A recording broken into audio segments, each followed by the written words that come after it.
अपने आप को लोगों से दूर रखो, सबसे ताकतवर हो जाओगे। अपनी जिंदगी की कीमत को समझो, ऐसा गौतम बुद्ध ने कई सालों पहले अपने शिष्यों से क्यों कहा था। चलिए जानते हैं एक कहानी के माध्यम से। तो बिना देर किए चलिए उस कहानी की शुरुआत करते हैं। जिंदगी की कीमत क्या है। हम में से बहुत से लोग अपनी जिंदगी की वैल्यू नहीं समझते और अपने जीवन को ऐसी चीजों में बर्बाद कर देते हैं जिनसे हमारा नुकसान ही होता है। कुछ लोग अपनी जिंदगी शराब के पीछे बर्बाद कर देते हैं, तो कुछ लड़कियों के चक्कर में, और कुछ अपनी सारी जिंदगी पैसा पैसा करके बर्बाद कर देते हैं। आज की इस कहानी के जरिए आप जानेंगे कि हमारी जिंदगी कितनी कीमती है और हमें अपनी इस कीमती जिंदगी को किस तरह जीना चाहिए। एक बार की बात है, गौतम बुद्ध अपने शिष्यों को जिंदगी से जुड़ी अच्छी बुरी चीजों का ज्ञान दे रहे थे। सभी शिष्य उनकी बातों को बहुत ध्यान से सुन रहे थे। उन सभी में एक शिष्य ऐसा था जिसे प्रश्न पूछने की बहुत आदत थी।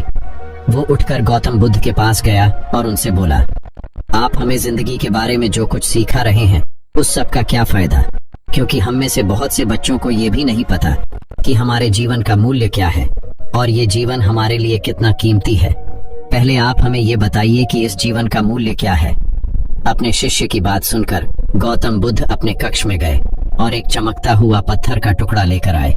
वो टुकड़ा उन्होंने अपने शिष्य को दिया और बोले, मैं तुम्हें इस जीवन का मूल्य तब बताऊंगा जब तुम इस पत्थर का सही मूल्य पता लगा कर आओगे। साथ ही ये ध्यान रखना कि तुम्हें ये पत्थर का टुकड़ा किसी को बेचना नहीं है। गौतम बुद्ध की बात मानकर वो शिष्य बाजार की तरफ चला गया।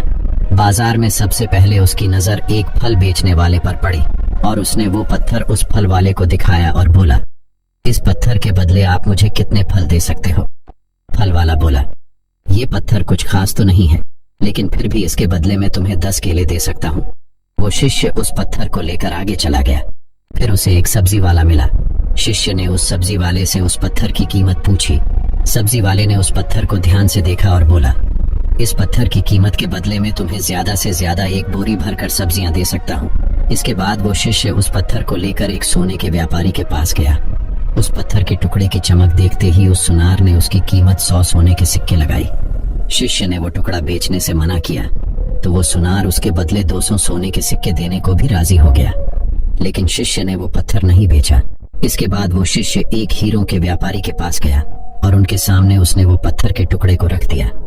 उस पत्थर को देखते ही हीरों के व्यापारी ने एक साफ कपड़ा बिछाया, उस पत्थर को उसके ऊपर रखा, फिर उसकी परिक्रमा की और हाथ जोड़कर उस पत्थर को कपड़े में लपेटते हुए वो बोला, तुम जिसे मामूली पत्थर समझकर उसकी कीमत पूछ रहे हो, असल में ये एक बेशकीमती रूबी है।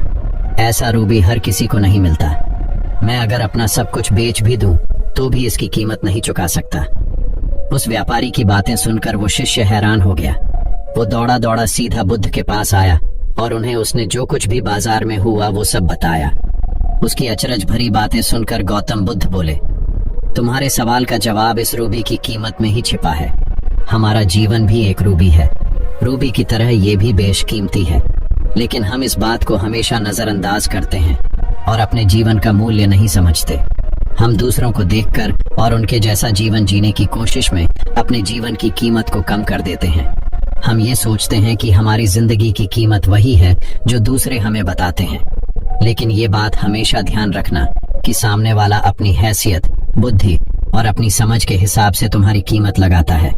तो दोस्तों, इस कहानी से हमें क्या सीख मिली, चलिए जानते हैं। जिंदगी सिर्फ एक बार मिलती है, इसलिए इसको बर्बाद ना करें। अपनी जिंदगी को उतना ही कीमती समझें जितना कीमती आप अपने बैंक में रखें। रुपयों को समझते हैं। आज के समय में लोग अपनी जिंदगी से ज्यादा कीमती प्यार, पैसों और दिखावे से भरी चीजों को समझते हैं। प्यार के चक्कर में लोग सुसाइड कर लेते हैं। पैसों के चक्कर में ऐसा काम करने लग जाते हैं जिससे उनकी जिंदगी बर्बाद हो जाती है। नाम कमाने के चक्कर में उल्टे सीधे काम करने लग जाते हैं।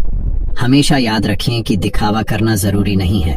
प्यार दोबारा मिल सकता है, पैसा फिर कमाया जा सकता है, लेकिन जिंदगी को फिर से पाया नहीं जा सकता। इसलिए अपनी इस बेशकीमती जिंदगी को अच्छे से जिएं, हर पल का आनंद लें।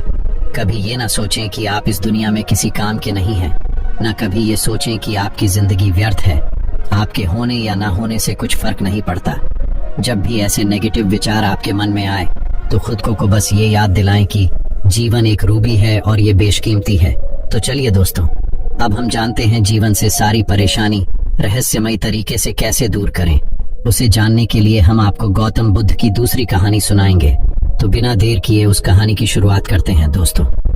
ये कहानी आपकी जिंदगी बदल देगी, इसीलिए इस कहानी को पूरा सुने। बुद्ध कहते हैं, मन और शरीर दोनों के लिए स्वास्थ्य का रहस्य है। अतीत पर शोक मत करो, ना ही भविष्य की चिंता करो, बल्कि बुद्धिमानी और ईमानदारी से वर्तमान में जियो। लेकिन हम कितना वर्तमान में जीते हैं, जी ही नहीं सकते। अगर जी सकते हैं तो आप कोशिश करके देख लीजिए, आपका मन और शरीर दोनों स्वस्थ हो जाएंगे। आप भविष्य की चिंता में परेशान नहीं होंगे और ना ही अतीत के दुख को लेकर रोना रोएंगे, बल्कि वर्तमान में चल रही सांस भी आपको आनंद देंगी। मैंने सुना है कि कहीं दूर एक पहाड़ के चट्टान पर एक व्यक्ति बैठा रो रहा था। वहां से एक बौद्ध भिक्षु गुजरा। उसे रोता देख भिक्षु उस व्यक्ति के पास आया और बोला, क्या तुम यहाँ से कूदकर आत्महत्या करना चाहते हो? व्यक्ति बोला, आपने सही अंदाजा लगाया, मैं चाहता तो यही था, मगर हिम्मत नहीं जुटा पा रहा। भिक्षु ने कहा, क्या सब पीछे छोड़कर आए हो या अपने साथ भी कुछ लाए हो? व्यक्ति ने कहा, नहीं, मैंने सब पीछे छोड़ दिया है, मैं अपने साथ कुछ भी नहीं लाया। भिक्षु ने कहा, तो तुम इतना बोझ लिए क्यों बैठे हो? व्यक्ति ने कहा, कौन सा बोझ? मेरे पास तो कुछ भी नहीं है, मैं तो खाली हूँ, कंगाल हूँ। खाली इंसान तो ऐसे नहीं रोता। भिक्षु ने कहा, फिर तुम कौन से बोझ के तले दबे जा रहे हो, जो तुम्हारी सांसें भी ठीक से नहीं चल रही? तुम आत्महत्या करना चाहते हो और रो भी रहे हो। खाली इंसान तो ऐसे नहीं रोता, जो कंगाल हो गया है। उसे क्या डर? अपने अंदर में झांको और देखो तुमने कितना बोझ उठाया है, कितना कुछ तुम अपने सर पर ढो रहे हो। इसे उतार कर रख दो, थोड़ा हल्का हो जाओ। कब तक इस बोझ के तले दबे रहोगे? वह व्यक्ति भिक्षु के चरणों में गिर पड़ा और बोला, आपने तो मुझे पढ़ लिया, मेरे अपने भी मुझे नहीं समझ पाए। आप ही मेरी समस्या का समाधान कर सकते हैं। भिक्षु ने कहा, समस्या क्या है? व्यक्ति ने कहा, मेरे घर पर वहां मेरे साथ चलिए। भिक्षु ने कहा, नहीं, समस्या तुम्हारे घर पर नहीं है, समस्या तुम्हारे अंदर है। जब तक तुम अपने अंदर में समस्या का समाधान नहीं करोगे, तुम्हें हर जगह समस्याएं ही नजर आएंगी। और अगर यहाँ इस चट्टान पर समस्या नहीं है, तो फिर तुम यहाँ आत्महत्या करने की क्यों सोच रहे हो? मैं आत्महत्या करना चाहता था, क्योंकि तुमने तो घर छोड़ दिया है, समस्या भी छूट गई है, फिर तुम इतने परेशान क्यों हो? व्यक्ति बोला, आप सही कहते हैं, मैं आपकी बात समझ रहा हूँ, कमी मुझ में ही है, इसलिए तो मैं आत्महत्या करना चाहता था। मैं किसी काम का नहीं हूँ, मैं जो कुछ भी करने जाता हूँ सब बिगड़ जाता है, मेरी किस्मत ही बहुत खराब है। भिक्षु ने कहा, ठीक है, मुझे बताओ कि क्या खराबी है तुम्हारी किस्मत में? व्यक्ति ने कहा, मैंने व्यापार करने के लिए अपने परिवार से धन लिया, उस धन से मैंने व्यापार किया, लेकिन मेरा व्यापार ठीक नहीं चला।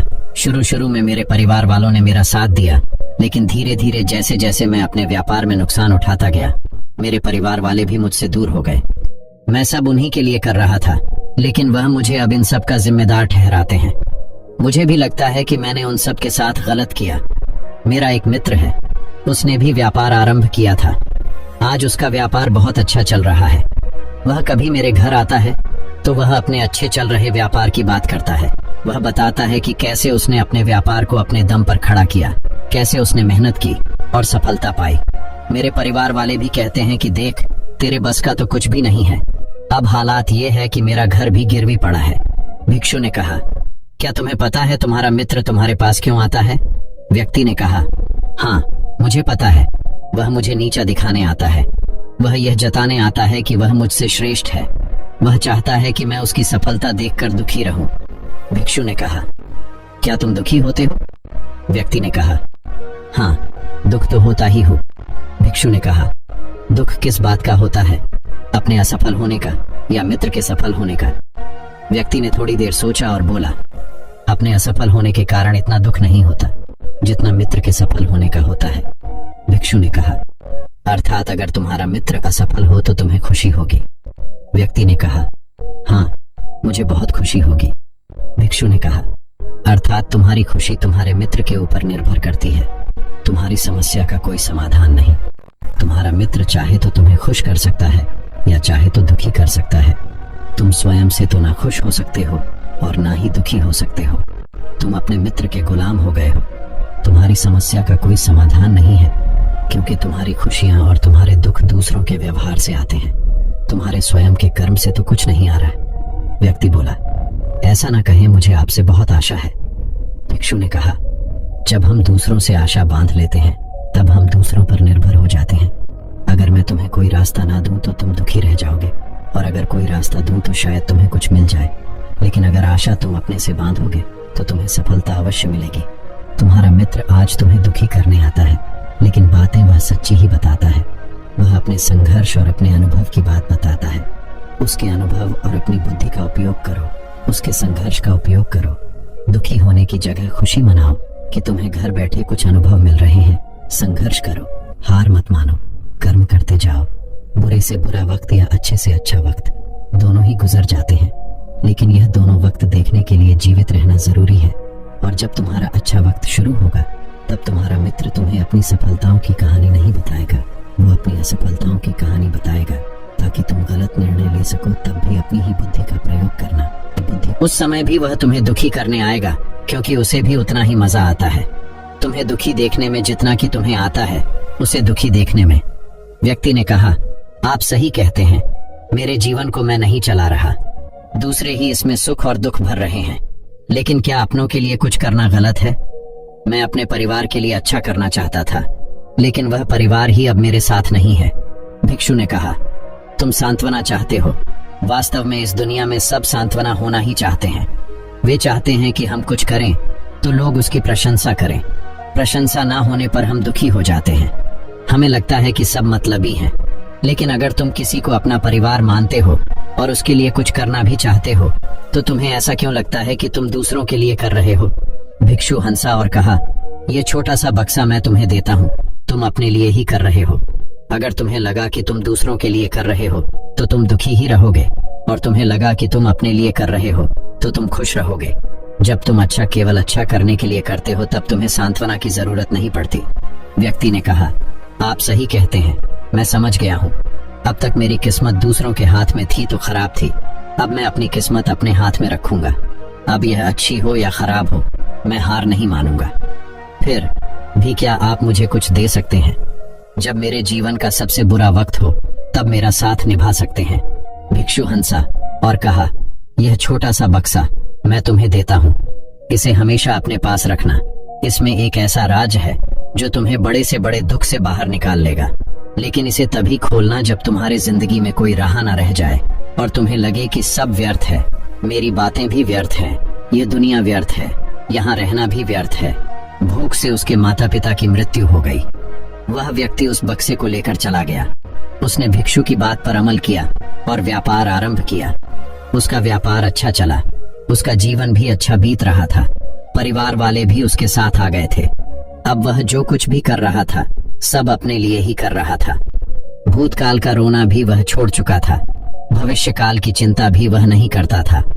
वर्तमान को सुधारने में लगा रहता था। लेकिन वक्त बदलता है, अच्छा समय हमेशा नहीं रहता और बुरा समय भी हमेशा नहीं रहता। उसका अच्छा समय भी समाप्त हो गया। उसके राज्य पर किसी राजा ने चढ़ाई कर दी। उसका घर तबाह हो गया, व्यापार तबाह हो गया। उसे अपने परिवार के साथ वहां से भागना पड़ा। उसके पास खाने के लिए भी पैसे नहीं थे। भूख से उसके माता पिता की मृत्यु हो गई। वह अपने पत्नी और एक छोटे भाई और 2 बच्चों को लेकर इधर उधर भटक रहा था। उसके बच्चे बीमार थे, उसे पैसा चाहिए था, लेकिन उसके पास कुछ भी नहीं था। तब उसे लगा कि सब व्यर्थ है, उसका जीवन व्यर्थ है, इस पृथ्वी पर सब कुछ व्यर्थ है।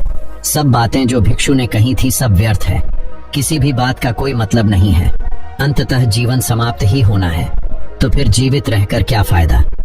जब वह यह सब सोच रहा था तब उसकी नजर उस छोटे बक्से पर पड़ी जो उसे भिक्षु ने दिया था। उसने उसे खोला। उसमें एक पर्ची थी जिस पर कुछ लिखा था। उसने उसे पढ़ा और जोर से हंसा। उस पर्ची पर लिखा था, यह वक्त भी गुजर जाएगा। उस बक्से में एक सोने का सिक्का था जिससे उसने अपनी नई जिंदगी की शुरुआत की। हो सकता है आपके पास वह सोने का सिक्का ना हो, लेकिन आपके पास हिम्मत तो है ना कुछ कर ही लेंगे। दोस्तों, आगे बढ़ने से पहले ऐसे ही और बेहतरीन कहानी देखने के लिए हमारे चैनल को सब्सक्राइब कीजिए। तो चलिए बढ़ते हैं हमारी बुद्ध की तीसरी कहानी की तरफ। अपने जीवन से दुख कैसे खत्म करें, चलिए जानते हैं गौतम बुद्ध से। दोस्तों, हमारे जीवन में दुख तो बहुत आता है और यह दुख सबके जीवन में आता है, मगर हम अपनी जिंदगी में दुख से बहुत परेशान हो जाते हैं। तो दोस्तों, आज हम आपके लिए लेकर आए हैं गौतम बुद्ध की एक ऐसी कहानी जो आपके दुखों को दूर कर सकता है। दुख की घड़ी में क्या करें। सबल नाम का एक व्यक्ति अपने जीवन से बड़ा निराश था। उसकी निराशा का कारण यह था कि वह अभी तक कुछ नहीं करता था। उसके घर वाले उसे दूसरों का उदाहरण देकर ताने मारते थे कि वह सब तो कामयाब हो गए और तू यही का यही है। जब भी वह कहीं बाहर जाता तो लोग से उससे पूछते कि तुम क्या कर रहे हो, और उसे यह कहने में बहुत शर्म महसूस होती कि वह अभी कुछ नहीं कर रहा, कुछ करने की कोशिश कर रहा है। धीरे धीरे उसने लोगों से मुंह छुपाना शुरू कर दिया।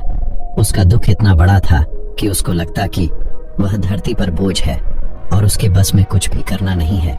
वह कुछ कर ही नहीं सकता तो वह जीकर क्या करेगा। उसे मर जाना चाहिए। वह अकेले में बैठकर रोता और भगवान को दोष देता। एक दिन उसने नगर में गुरु को देखा जो दुख के ऊपर अपना प्रवचन दे रहे थे।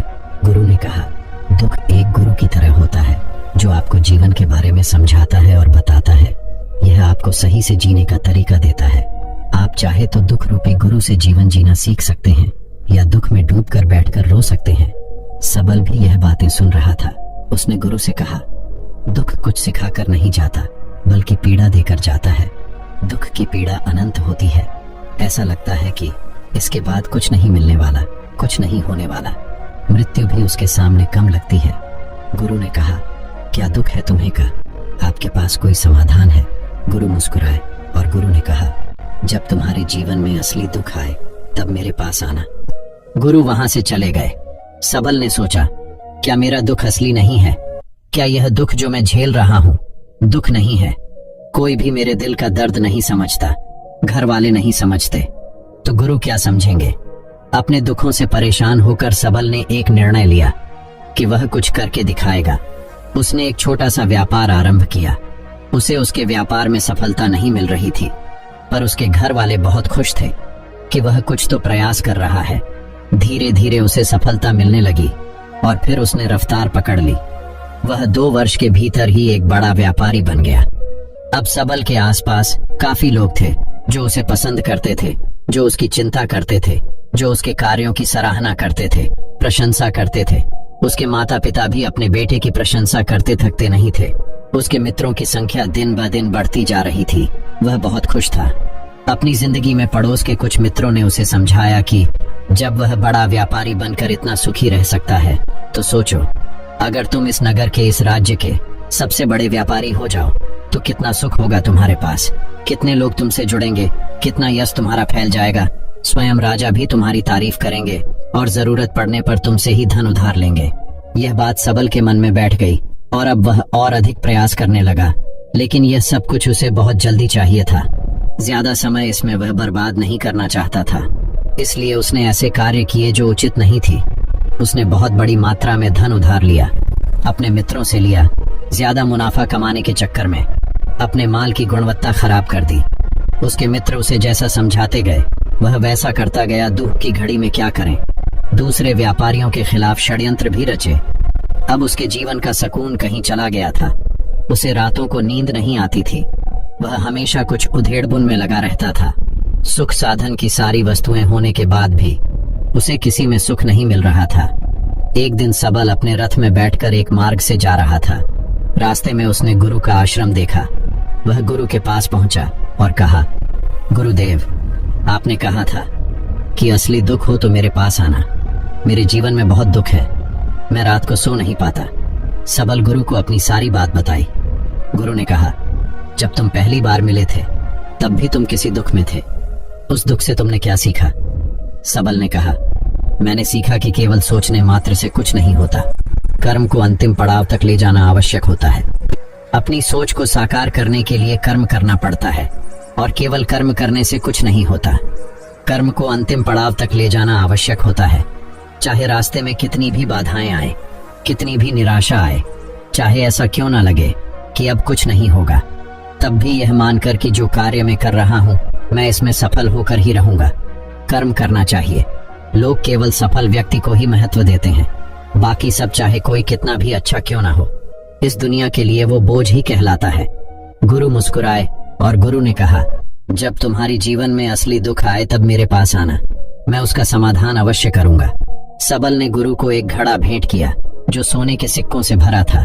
घड़े को देखकर गुरु ने कहा, इस घड़े को वहां उस पेड़ के नीचे गड्ढा खोद कर दबा दो। यह मेरे किसी काम का नहीं। सबल ने ऐसा ही किया और वहां से चला गया। धीरे धीरे सबल को व्यापार में घाटा होने लगा। उसकी धन संपदा धीरे धीरे घटने लगी और एक समय ऐसा आया जब उसके ऊपर बहुत कर्जा हो गया, पर वह निश्चिंत था क्योंकि कर्जा उसके मित्रों द्वारा ही उसे दिया गया था। वह सोचता था कि उसके मित्र उसके बुरे समय में उसका साथ देंगे, पर ऐसा कुछ नहीं हुआ। सबसे पहले मित्रों ने ही अपना उदार धन उससे मांगना शुरू किया। न देने पर जान से मारने की धमकी भी दी। उसके शुभ चिंतक, उसके चाहने वाले सब उससे दूर हो गए। उसके पिता उसे उसकी गलतियों को गिनवाने लगे। उसकी सारी संपत्ति नीलाम हो गई। उसके पास कुछ नहीं बचा। उसने अपने पिता से सहायता मांगी।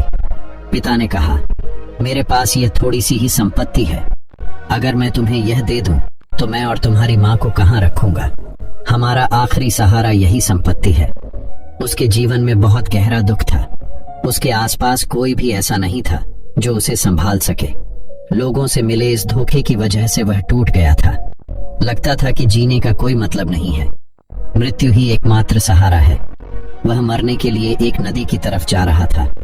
तभी रास्ते में उसे याद आया कि गुरु ने कहा था कि जब उसके जीवन में असली दुख आए तो वह उनके पास आए और वह उसके दुख का समाधान करेंगे। सबल गुरु के पास गया और उसने गुरु को सारी बात बताई और कहा कि मेरे दुख का समाधान कीजिए। गुरुदेव, गुरु ने कहा, जब तुम्हारे जीवन में असली दुख आए तब मेरे पास आना, मैं उसका समाधान अवश्य करूंगा। सबल ने कहा, असली दुख क्या होता है गुरुदेव? क्या अब जो मेरे जीवन में घट रहा है वह दुख नहीं है? गुरु ने कहा, पहले यह बताओ कि तुमने अपने इस दुख से क्या सीखा है? सबल ने कहा, जो लोग तुम्हारी तरक्की के साथ, तुम्हारी सफलता के साथ, तुम्हारे साथ साथ आए हैं वह तुम्हें धोखा देंगे, क्योंकि तुम्हारे बुरे समय में वह तुम्हारे साथ नहीं रहेंगे बल्कि तुम्हारा फायदा उठाएंगे। भरोसा केवल उन्हीं लोगों पर करना चाहिए जो तुम्हारे बुरे समय में, असफलता के समय में तुम्हारे साथ खड़े रहे हो। और ऐसे लोग बहुत कम ही देखने को मिलते हैं। जिन्हें मिलते हैं उन्हें हमेशा उनकी कद्र करनी चाहिए।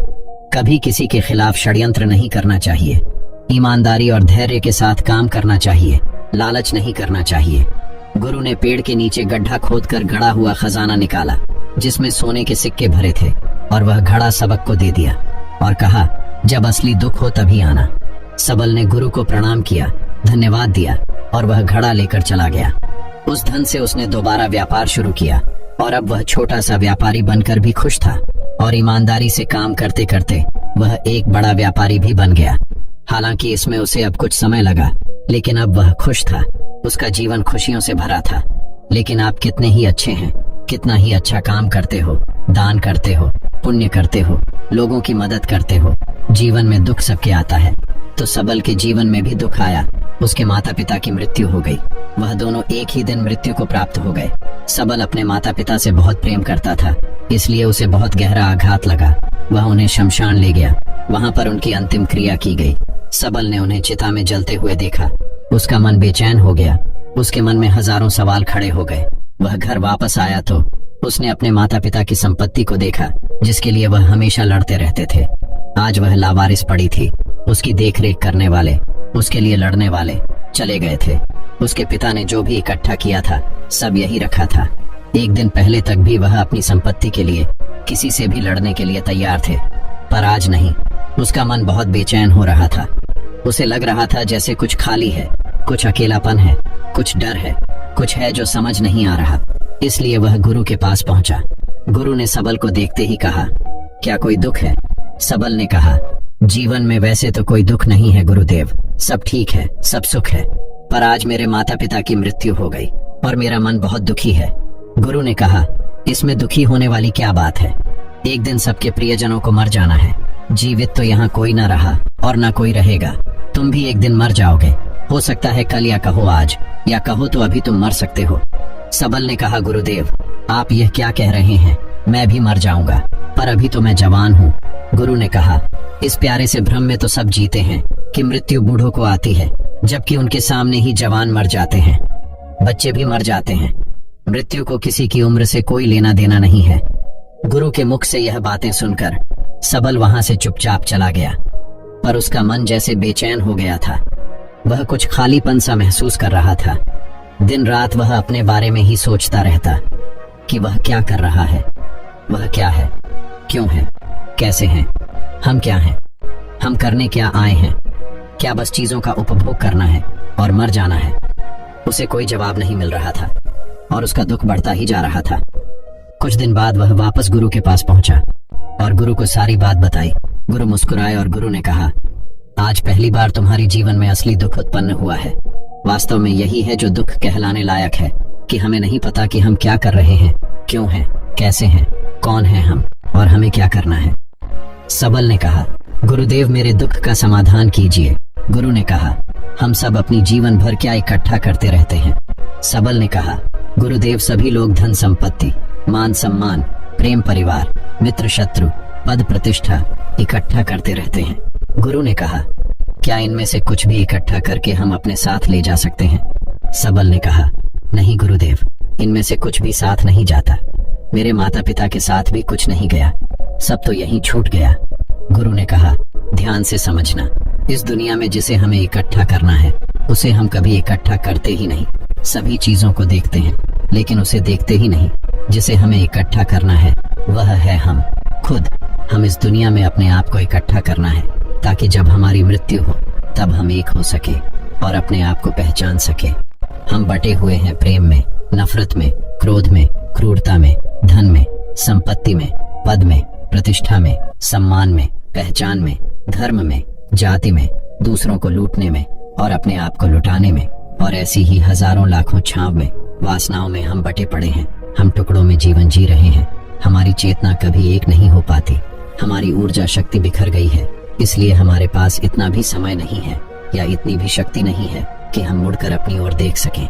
वास्तव में लोग जिंदगी भर जिन्हें दुख दुख कहकर चिल्लाते रहते हैं और उनका समाधान खोजते रहते हैं, उन्हें उनका समाधान कभी मिलेगा ही नहीं, क्योंकि जिन्हें वह दुख कहते हैं वह दुख है ही नहीं। इसलिए यहाँ किसी को कभी उनके दुख का समाधान नहीं मिलता। वह बस एक परिस्थिति से छूटकर दूसरी परिस्थिति में फंस जाते हैं। जैसे वह पहली समस्या में रो पड़ते थे वैसे ही वह दूसरी समस्या में रो पड़ते हैं। हमेशा ही एक ही समाधान नजर आता है, वह है मृत्यु, पर वह भी कोई समाधान नहीं है। इसलिए इन सब का अगर परम समाधान चाहिए तो अपने आप को इकट्ठा करो, अपनी ऊर्जा को इस संसार से वापस खींचो, उसे एकत्रित करो, अपने ऊपर ध्यान दो, अपने पर ध्यान लगाओ। मृत्यु से पहले अपने आप को पहचान लो, ऐसे ही बिखरे हुए मत चले जाना। सबल ने कहा, तो क्या गुरुदेव हमें यह संसार छोड़ देना चाहिए, अपनी इच्छाओं को मार देना चाहिए? क्या हमें यहाँ किसी से प्रेम भी नहीं करना चाहिए? गुरु ने कहा, तुमसे इच्छाएं, कामनाएं और वासना ऐसे ही निकलती है जैसे पहाड़ से कोई पत्थर गिर रहा हो, जिस पर पहाड़ का कोई नियंत्रण नहीं है सिवाय देखने के और परेशान होने के और कुछ खोने के। जब तुम एकत्रित हो जाते हो तब जो भी तुम करते हो सब नियंत्रण में रहता है, तब इच्छाएं भी तुम्हारी इच्छा से निकलती है। सबल ने कहा, गुरुदेव आपने मेरे सच्चे दुख का निवारण कर दिया है, आपका बहुत धन्यवाद। अब मैं अपने आप को एकत्रित करूंगा गुरुदेव। मानव शरीर में बहुत ऊर्जा है, बहुत शक्ति है, पर यह बेकार की चीजों में बटकर रह गई है, व्यर्थ की चीजों में लगी रहती है। ये ऐसे ही है जैसे एक शक्तिशाली मशीन किसी बच्चे के हाथ में दे दी गई हो। जैसे आपने कभी देखा होगा, बच्चे कभी कभी बाइक पर या कार में बैठकर उसे चलाने का नाटक करते हैं, क्योंकि उन्हें इतना ही पता है। ऐसे ही हम शरीर को चला रहे हैं, इसकी सही शक्ति का इस्तेमाल तो हम कभी कर ही नहीं पाते। खुद को एकत्रित करने का मतलब यह नहीं होता कि हम संसार छोड़ दें, सन्यासी हो जाएं, या झोला उठाकर कहीं चले जाएं, या अपने लिए या अपने बच्चों के लिए धन संपत्ति ना इकट्ठा करें। जैसे जब बच्चे बड़े हो जाते हैं तब वह बाइक या कार को चलाकर लंबी दूरी की यात्रा आसानी से कर सकते हैं, नहीं तो बाइक या कार वही खड़ी रहेगी और हमें यह वहम रहेगा, भ्रम रहेगा कि हम कहीं जा रहे हैं, जैसा कि बच्चों को होता है, पर हम कहीं नहीं पहुंचते। तो दोस्तों, उम्मीद करता हूं कि आपको यह गौतम बुद्ध की रहस्यमय कहानी उनसे कुछ सीखने को मिला हो। ऐसी और कहानी सुनाने के लिए हमारे चैनल को सब्सक्राइब कीजिए और इस वीडियो को जितना हो सके उतना अपने दोस्तों के साथ शेयर कीजिए। तो दोस्तों, आपका वीडियो देखने के लिए दिल से बहुत बहुत धन्यवाद। नमो बुद्ध।